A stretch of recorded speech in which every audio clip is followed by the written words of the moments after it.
Ағылшын тілінен аударғанда коворкинг сөзі бірге жұмыс жасау дегенді білдіреді екен.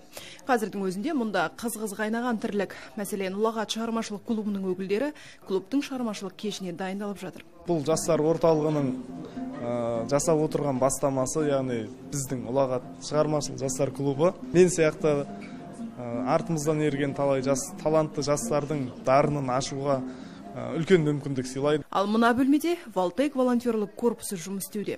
Бұл жастар облыстық, республикалық және халықаралық ірі ауқымды іс-шаралардың белсенді қатысушылары. Орталық ашылғаннан бері 50-ден астам шара ұйымдастырып, талай қайырымдылық істерге жаршы болған. Бұның ең жақсы бір тиімділігі коворкинг орталықтың дүйсенбі күнді таңертеңгі 9-дан бастап, сенбі күнгі кешкі сағат 9-ға дейінгі аралықта жұмыс жасауы, қажеттілік туындаған жағдайда коворкинг орталық жексенбі күнде өзінің жұмысын жасай береді. Гудзон коворкинг орталығы 3 алаңнан тұрады. Яғни 1700-ге жуық жас жұмыс, конференц және демалыс аймағы алаңдарына барып, түрлі салада ақпаратқа қанығады. Бір сөзбен айтқанда, сан саладағы жастардың бірлесе жұмыс істеуіне мүмкіндік беретін орталық. Бұл жоба ақысыз негізде жастардың әртүрлі бағыттарды бастамаларын іске асырып, олардың қоғамдық белсенділігін арттыруға мүмкіндік береді.